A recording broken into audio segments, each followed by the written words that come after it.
Good morning students.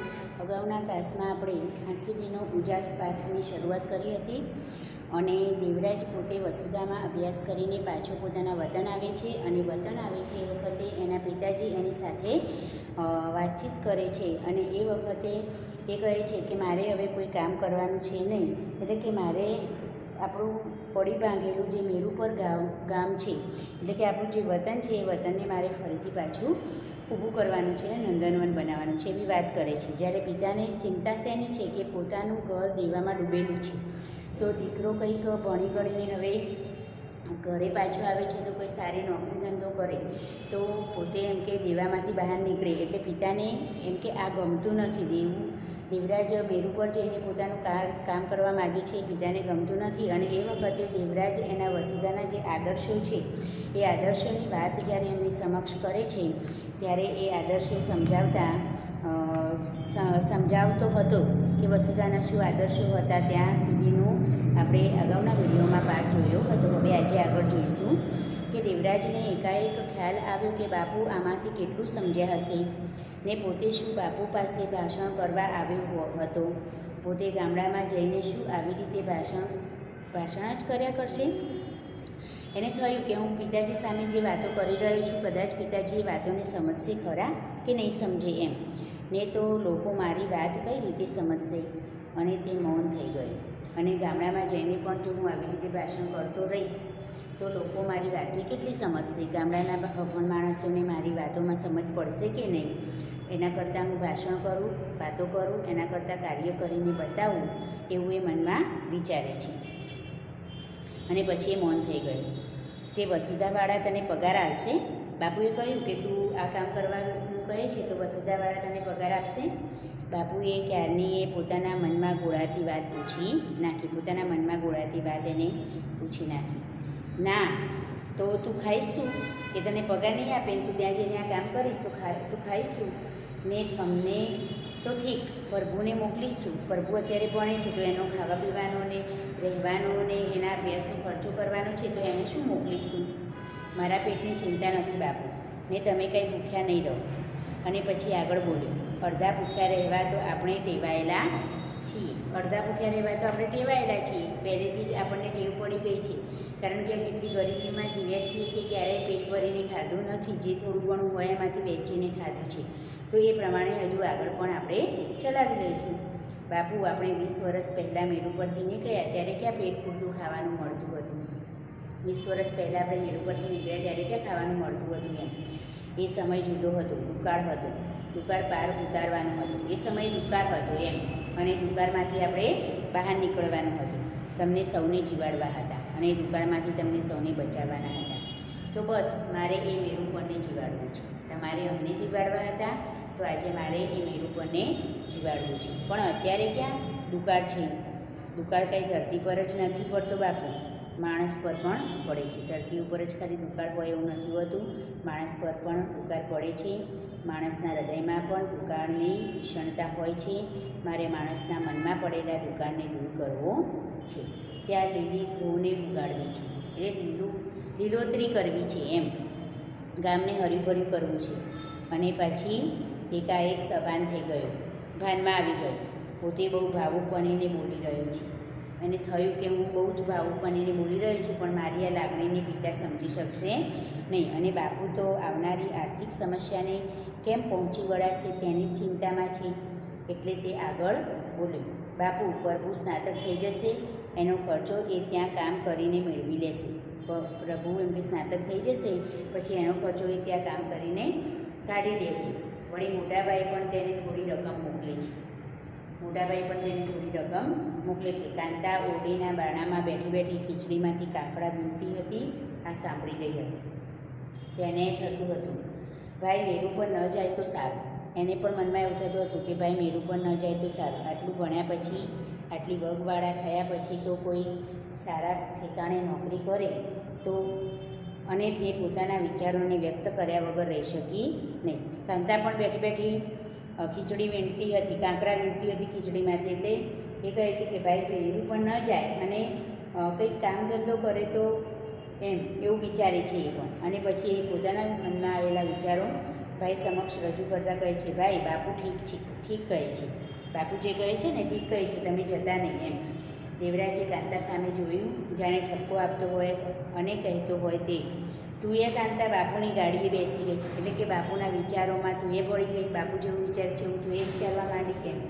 તારા પહેલાં શ્વાસ મેરુપરની હવામાં લેવાયા છે. તું જ્યારે જન્મી તારો જન્મ એમ કે મેરુપરમાં થયો છે, એટલે જન્મભૂમિ પ્રત્યે તને પણ થોડી લાગણી હોવી જોઈએ. મારી વાત ન ગમી ભાઈ? કાંતાએ પૂછ્યું. તારી વાત ગમે એવી છે, પણ કાંતા મારે તને ખોટું લગાડવું પડશે. તારી વાત ગમે પણ તને ખોટું લગાડવું પડશે. હું તારું કહ્યું કે બાપુ કહે છે એમ કરી શકીશ નહીં.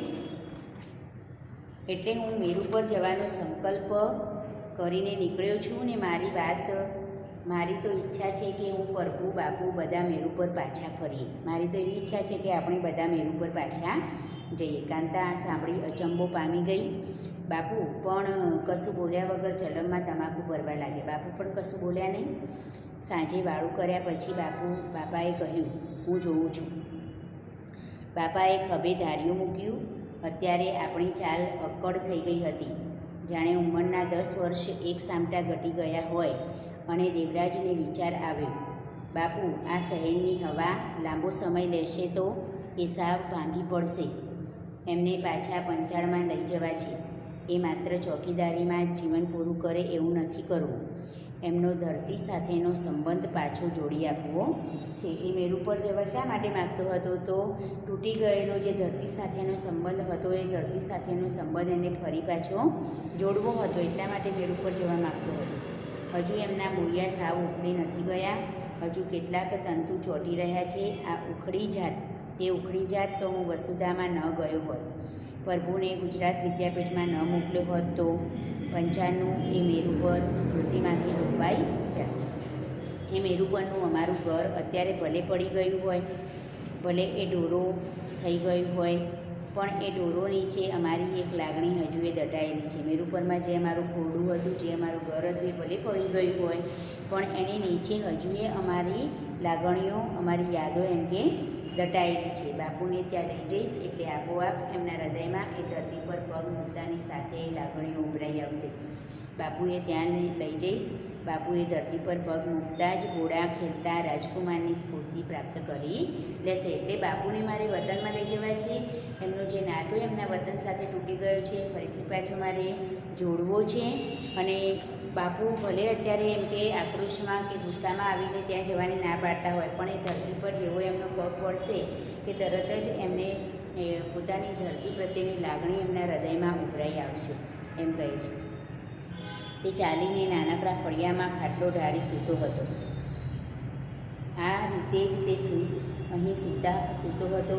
બા પડખે બેસીને તેના બરડા પર હાથ ફેરવતી. એટલે એ ચાલીમાં, એટલે મેરુ પરમાં જ્યારે રહેતો હતો ત્યાં એની યાદો એને ફરી આવે છે કે બા એના બરડા પર હાથ ફેરવતી, મેરુ પરને યાદ કરીને કંઈક કેટલીય વાતો કરતી. બાનું ગોરું મોં એ વખતે રતાશ પકડી લેતું. મેરુ પરની જ્યારે નાનો હતો અને મેરુ પર છોડીને અહીંયા આવ્યા પછી બા મેરુ પરની વાતો કરતી, તો વાતો કરતાં કરતાં બાના મોઢા ઉપર કંઈક તેજ આવી જતું હતું એમ. બાનું ગોરું મોં એ વખતે રતાશ પકડી જતું. એનો પડછંદ દેહ જાણે એ પથરાળ ભૂમિમાં હળિયાપાટી કરવા તલસી રહ્યો હોય એવું લાગતું હતું ને ત્યારે એનો આખા દિવસનો થાક ઉતરી જતો. અને એ વખતે પછી એનો આખા દિવસનો થાક ઉતરી જતો હતો. એ ત્યાંની વાતો કરે એટલે હળિયાપટ્ટી કરવી એટલે દોડાદોડી કરવી, અને ત્યાંની વાતો કાઢે એટલે આખા દિવસે એને ગમે તેટલું કામ કરીને થાકી ગઈ હોય તો પણ જાણે થાક ઉતરી ગયો હોય એવી સ્ફૂર્તિ એના શરીર પર ને મોં પર અનુભવાતી હતી. દિવસભરે મજૂરી કરતો, લારી ખેંચતો, મજૂરી મળતી નહીં ત્યારે તે કોઈ હોટલમાં કપરકાબી ધોવા રહી જતો. ક્યારેક અનાજની દુકાને અનાજ ભરવા, તગારા ઉચકવાનું કામ મળતું. એટલે મેરુ પરથી અહીંયા આવ્યા પછી દેવરાજ કેવા કેવા કામ કરતો એની વાત અહીંયા એને કરી છે. તો અભ્યાસ કરવા ગયો એ પહેલાં એ નાના મોટા જે કામ કરતો હતો એની વાત કરે છે. તો ક્યારેક અનાજની દુકાને અનાજ ભરેલા તગારા ઉચકવાનું કામ મળતું. એ કામ ન હોય ત્યારે પોતે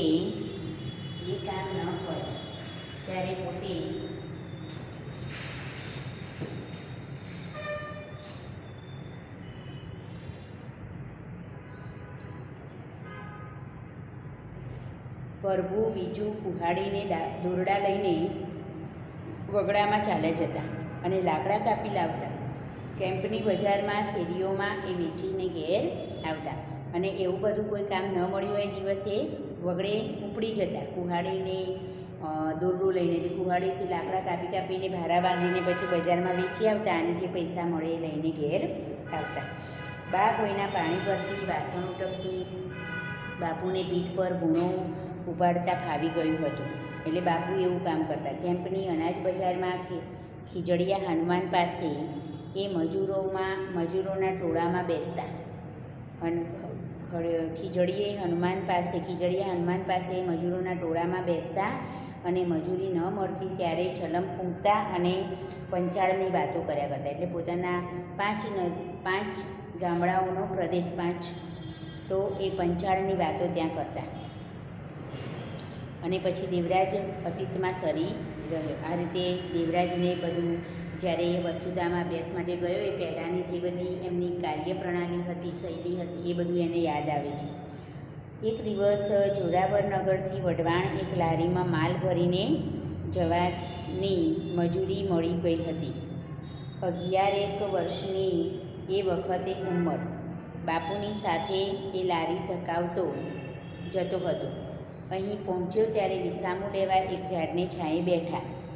એ વખતે એટલે કે 11 વર્ષનો હું હતો ત્યારે બાપુને કામ મળેલું એક ગામથી બીજા ગામ, જોરાવર નગરથી વઢવાણ એક લારીમાં માલ ભરીને જવાનું. તો બાપુ એકલા ખેંચી ના શકે એટલે એમને હું લારી ખેંચાવા એમની સાથે ગયો હતો અને થાક લાગ્યો એટલે એક જગ્યાએ વિસામું લેવા ઝાડને છાંયે બેઠા. એ વખતે ફાગણ ઉતરતો હતો એટલે ફાગણ માસના પાછલા 15 દિવસનો સમય. પણ તડકો તો લાય જેવો હતો એટલે ખૂબ ગરમી પડતી હતી અને પોતાને તરસ લાગી હતી. ગળું પણ સુકાતું હતું. બાપુ તો નિરાંત છલમ ફૂંકતા હતા. એ વખતે પોતાને થયેલું બાપુને તરસ નહીં લાગી હોય.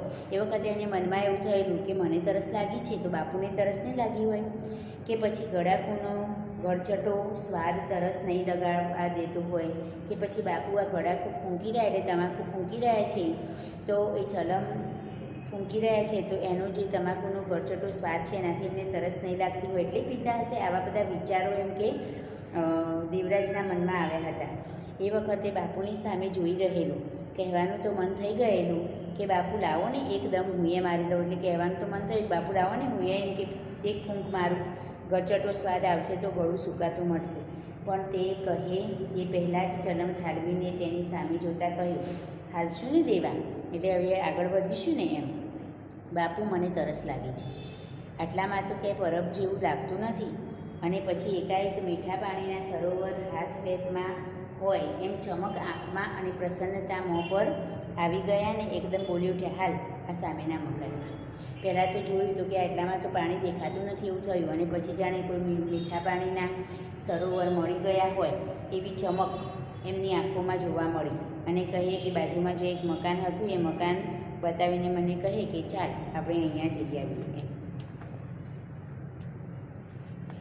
પણ એ તો દેવરાજ ચમક્યો. એ કાંઈ નહીં, પારકું ઘર નથી. એ તો આપણું કોઈ સગું ત્યાં કોણે રહે છે? દેવરાજે વિસ્મયતાપૂર્વક પૂછ્યું કે આપણું કોઈ ત્યાં રહે છે તે જવું છે એમ. ના, ત્યાં કોણે નિહાળ છે, એટલે કે ત્યાં નિશાળ છે એમ, શાળા છે. દેવરાજે કહ્યું, બાપુ લાઠી કરે છે, એટલે કે મજા કરે છે. એને નિશાળ જોઈ હતી જોરાવર નગરમાં. એને જોરાવર નગરમાં નિશાળ જોઈ હતી. કેમ્પ અને રતનપરમાં પણ હતી. કેમ્પમાં અને રતનપરમાં પણ એને શાળા જોઈ હતી. પણ બધી ગામની વચ્ચોવચ હતી. એ બધા ગામોની વચ્ચોવચ એક શાળા હતી. આ અંતરિયાળ નિશાળ કેવી અને એમાં છોકરાએ શાના ભણવા આવે? તો આ પ્રદેશમાં એમ કે નિશાળ આવા વગડા જેવા પ્રદેશમાં શાળા અને એમાં પછી છોકરા ક્યાંથી ભણવા આવે? પણ તે બાપુને લાઠી ન કરો. એ કહે છે કે બાપુ આ મજાક ન કરો એમ કહી શક્યો ન હતો. એક તો તડકો, વળી પાછી લારી ધકેલવાની અને પગમાં કોઈની ઉતરેલા ફાટેલા ચંપલ, અને પાણી તો બળ્યા જ કરે. ને બાપુના એ જોડાનું ક્યાંય ઠેકાણું નહોતું. બાપુના જોડાનું ઠેકાણું કે બાપુના એ પગમાં કંઈ જૂતા સરખા નહોતા એમ.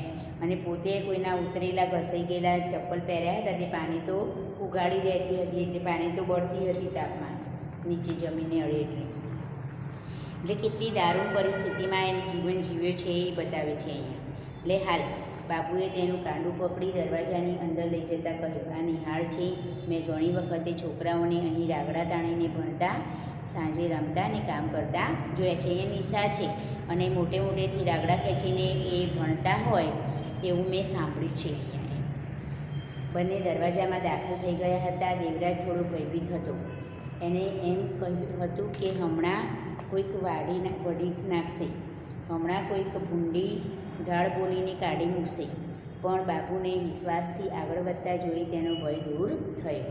એને મનમાં તો ડર હતો કે આપણે આ અજાણી જગ્યાએ આવ્યા છીએ તો હમણાં આપણને કોઈ અહીંયાથી એમ કે જેમ તેમ બોલીને અહીંયાથી કાઢી મૂકશે. પણ બાપુ અડગ વિશ્વાસથી ચાલતા હતા, એટલે બાપુને એ પગલાં જોઈને અને બાપુના વિશ્વાસ જોઈને એ પણ એનો ભય દૂર થયો ને એ પણ એમની પાછળ આગળ વધ્યો. બંને એક લાંબી ઓસરી પાસે આવીને ઊભા રહ્યા. ઓસરી પર 4 ઓરડા હતા. એક ઓરડાનું બારણું ઉગાડું હતું. બાપ દીકરાનો પગરવ સાંભળીને એક વૃદ્ધે ઓરડામાંથી બહાર આવતા કહ્યું, આવો. દેવરાજને થયું, બાપુનું તો અહીં માન છે. બાપુને સારી રીતે ઓળખતા લાગે છે. બાપુને પહેલેથી કહ્યું હતું તો પોતે ચાલીને અહીં ભણવા જતા છોકરાઓને જોતો ત્યારે થઈ જતું કે પોતે આવી રીતે ક્યારેય ભણવા નહીં જઈ શકે, ક્યારેય પોતે રાગડા તાણીને આ છોકરાઓ બોલે છે એવું નહીં બોલી શકે. બધે ઠેકાણે નિશાળ અને એ અમારા જ મલકમાં નહીં, બધે ઠેકાણે નિશાળ છે અને માત્ર અમારા જ મલકમાં નિશાળ નથી એવું એને મનમાં થતું. છોકરાઓને રાગડા તાણીને બોલતા સાંભળીને એને મનમાં થયું કે હું ક્યારેય આવું રાગડા તાણીને નહીં બોલી શકું, મને ક્યારેય આવું ભણવા નહીં મળે, તેવા વિચારો એના મનમાં ઉદ્ભવતા હતા. બંને ઓસરીમાં પગથિયાં ચડ્યા અને વૃદ્ધે પૂછ્યું, કોનું કામ છે? કામ કોઈનું નથી, આ છોકરાને તરસ લાગી છે. વૃદ્ધના મોં પર સ્મિત આવ્યું. એ વખતે એ સ્મિતની સરખામણી કરવા જેટલી પોતાની ઉંમર કે સમજ નહોતી એ દેવરાજને યાદ આવ્યું. પણ એ સ્મિત એક વખતે ભર ઉનાળે ઠંડા પાણીથી ભરેલા માટલા જેવું હતું. શું નામ છે તારું? વૃદ્ધે પૂછ્યું. દેવો. દેવો નહીં, દેવાભાઈ કહી. મેં દેવો કહ્યું એટલે એમને કહ્યું કે દેવાભાઈ કહેવાય એમ. એનું નામ દેવસી છે, પણ એની આંખમાં જે તેજ છે એનાથી તો હું એને દેવરાજ કહીશ. પિતાજીએ કહ્યું એનું નામ દેવસી છે, પણ પેલા વૃદ્ધ માણસે કહ્યું કે એની આંખમાં જે તેજ છે એ તેજ જોઈને તો હું તેને દેવરાજ કહીશ. અને પછી તેના ગાલે ટપલી મારીને કહ્યું, ગમશે ને આ નામ? દેવસી સંકોચાઈ ગયો. ટપલી મારી ગાલે અને પછી કહ્યું, તને આ નામ ગમશે ને? દેવસી સંકોચાઈ ગયો. આવો રૂપાળો ચોખ્ખો માણસ પોતાના ખોડાયેલા ગાલને કશી સૂગ વગર હસીને ટપલી મારે એ એના માટે ઓછવા જમવાની વાત નહોતી. મા બાપના હેતની જગ્યાએ મૂકી શકાય એટલો હેતાળ એ સ્પર્શ હતો. એમ કે હું આવો મેલો ગેલો અને આવા સ્વચ્છ કપડાવાળા માણસે એના ગાલે હાથ અડાડ્યો તો એનો એ જે સ્પર્શ હતો એ સ્પર્શ એમ કે માતા પિતાના સ્પર્શને માતા પિતાના વહાલ સમાન મને લાગ્યો એમ. શું ભણે છે? નથી ભણતો, મજૂરી કરવા આવ્યા છીએ કહીને બાપુએ બધી વાત કહી. આ સાલ વરસાદ સારો થાય તો પાછા મલકમાં જતા રહેશું. એમ કે આ સાલ વરસાદ સારો થાય આ વર્ષે તો પાછા મલકમાં જઈશું, અહીંયા અમે મજૂરી કરવા માટે આવ્યા છીએ. ના, હવે નથી જવું, ત્યાં નથી ખેતર કે વાડી, ત્યાં માથું ફોડીને લોહી કાઢવાનું છે ને 12 માસ માથું ફોડવા છતાં પૂરતું લોહી નથી. એના કરતાં અહીં સારું છે, કંઈક ને કંઈક તો કામ મળી રહે છે. તો આ છોકરાને ભણાવો તો 2 અક્ષર વાંચતા લખતા શીખશે તો કામ લાગશે એમ. તો કામ કોણ કરશે? આ તો 8-10 આના રડી આવે છે, 8-10 આના એમ કે રડી લાવે છે તો કામ લાગે છે એમ. એને અહીં રાખીએ. બાપુ મૂંઝવણમાં પડી ગયા. એને ખર્ચો અમે ઉપાડી લઈશું, એનો જે ભણવાનો ખર્ચ થશે ને એ અમે ઉપાડી લઈશું. ના ના, બાપુ માથું ધૂણાવતા બોલી ઉઠ્યા, જાણે એમના દીકરાને કોઈ આંચકી જતું હોય એમ પકડી રાખતા હોય એ રીતે જોરથી કાંડું પકડીને બોલ્યા. ના, દીકરો તો નજર સામે જ સારો ને એના રોટલા જોવું તો એ રડી લાગે છે. હારે હોય તો હાથ વાટકા માટે ખપ લાગે, કહીને બાપુ ઝડપથી પગથિયા ઉતરી ગયા. પેલા વૃદ્ધે કહ્યું કે આને અહીં રાખી. ત્યારે બાપુએ ના પાડી અને કહ્યું કે છોકરાઓ તો જોડે જ સારા એમ. પણ દેવરાજનું મન તો હજુ એ ઓસરીમાં તડફડતું હતું. દેવરાજને તો ત્યાં રહેવું હતું, ભણવું હતું. એનું મન ઘોડા કાઢ્યા કરતું હતું. એક સાંજે કેમ્પમાંથી સીધો એ શાળાએ પહોંચી ગયો અને પેલા વૃદ્ધ પાસે જઈને ઊભો રહેતા બોલ્યો, મને ભણાવો બા, બસ આ મને ભણાવો. શબ્દો એ વૃદ્ધની છાતીએ ચોંટી ગયા. તેમણે એને સમજાવ્યો ને કહ્યું, વખત મળે ત્યારે આવતો રહેજે. અને એમ એ રાત વરત અહુર સવાર જતો. જ્યારે એને સમય મળે ત્યારે એ ત્યાં ભણવા માટે જતો. એકડા બગડા અને કક્કો બારાખડી શીખ્યું ત્યાં જઈને. અને એક રાતે બાપુ પાસે બેસીને બાળ વાંચનની ચોપડી વાંચવા લાગ્યો. ત્યારે બા અને બાપુ અચંબાથી પ્રસન્નતાથી જોઈ રહ્યા હતા. એટલે પછી એ વખતે તો એના પિતાજી એને લઈને જતા રહ્યા, પણ પછી એક વખતે એ પોતાની જાતે એકલો આ વૃદ્ધ પાસે આવેલો અને પછી કહેલું કે મને ભણાવો. ત્યારે વૃદ્ધે કહેલું કે તને જ્યારે જ્યારે સમય મળે ત્યારે તું મારી પાસે આવજે. અને એ રીતે એ આવતો એમની પાસે અને થોડું ઘણું એ બારાખડીને કક્કોને એવું બધું શીખેલો. અને પછી અચાનક એને મા બાપની સામે એક બાળ વાંચનની ચોપડી વાંચી તો બંનેને અચંબાથી પ્રસન્નતાથી એને જોઈ રહેલા. દેવરાજની ધગસની ઘરશાળાના સંચાલન પ્રભાવિત થઈ ગયા હતા. એટલે તેમણે વસુધાના એક કાર્યકર ભગવાનજીભાઈને વાત કરી. અને દેવરાજને ભણવાની આ ધગસ છે એ જોઈને એ શાળાના સંચાલક પ્રસન્ન થયા અને એમને પછી ભગવાનજીભાઈને વાત કરી. વસુધાના કાર્યકર ભગવાનજીભાઈ ત્યાં આવ્યા અને ભગવાનજીભાઈ વસુધામાં ભણવા લઈ જવા માટે અને તેના બા બાપુને સમજાવી શકે. અને પછી ભગવાનજીભાઈ આવ્યા અને પછી ભગવાનજીભાઈ એમને વસુધામાં લઈ જવા માટે પોતાના દીકરાને મોકલવા માટે એમને સમજાવ્યું. અને આ જ દેવરાજ વસુધા છોડીને ચાલ્યા આવવાની ચણચણી થવા લાગી છે. અને આજે દેવરાજને એ વસુધા છોડીને અહીંયા આવ્યો છે એનું એને મનમાં દુઃખ થવા લાગ્યું છે. એટલે અહીંયા કેવી રીતે એ અભ્યાસમાં તરફ વળ્યો અને કેવી રીતે વસુધા એને જવાનો તક મળી એની વાત કરવામાં આવી છે. એને એ બધું એનું ભૂતકાળ યાદ આવે છે. હાથ વાટકો થવું, હાથ વાટકો થવું એટલે નાના મોટા કામમાં ઉપયોગી થવું. નાના મોટા કામમાં ઉપયોગી થવું.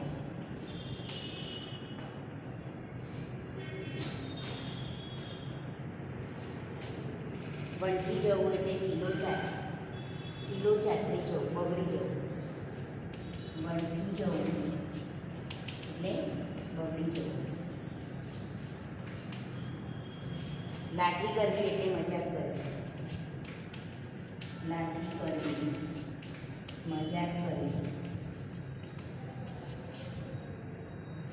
માથું ફોડીને લોહી કાઢવું એટલે સખત મહેનત કરવી. માથું ફોડીને લોહી કાઢવું, સખત મહેનત કરવી.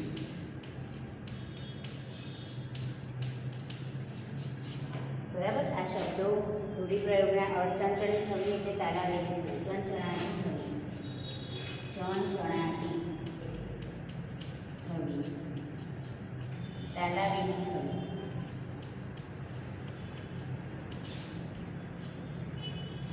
રૂઢિપ્રયોગના અર્થ તમારે નોટમાં લખી લેવાના અને તમારે સર્વે જોઈ લઈએ આપણે કે પોતાના ઘેર પાછા આવ્યા પછી દેવરાજને કયા કામ કરવું હતું, શા માટે. તો પોતાના વતન ઘેર પાછા આવ્યા પછી દેવરાજને પોતાના વતન મેરુપરમાં કામ કરવું હતું, કારણ કે તે ધરતી સાથેનો સંબંધ જોડવા ઈચ્છતો હતો. પછી દેવરાજને પિતા તેને ભણાવવાની શા માટે ના પાડતા હતા, કારણ કે દેવરાજના પિતા એવું માનતા હતા કે દીકરો હાથ વગું હોય તો સારું અને 8-10 આના કમાય તો ઘરમાં થોડી મદદ થાય, એવી તેમની ઈચ્છા હતી. તેથી તેને ભણાવવાની ના પાડતા હતા. પછી બીજું કેટલું ભણેલી હતી, તો બીજું 4 ચોપડી ભણેલી હતી. દેવરાજને મલક કેમ સાંભળે છે, તો દેવરાજને ઉજ્જડ થઈ ગયેલો મલકને નંદનવનમાં ફેરવવો છે, તેથી તેને એ મલક સાંભળે છે. પછી દેવરાજ મેરુ પર જઈને શું કરવા ઈચ્છતો હતો? તો દેવરાજ મેરુ પર જઈને ત્યાંની ધરતી સાથેનો સંબંધ જોડવા પાછો જોડી આપવા ઈચ્છતો હતો. અને બાપુ ક્યારે મૂંઝવણમાં પડી ગયા?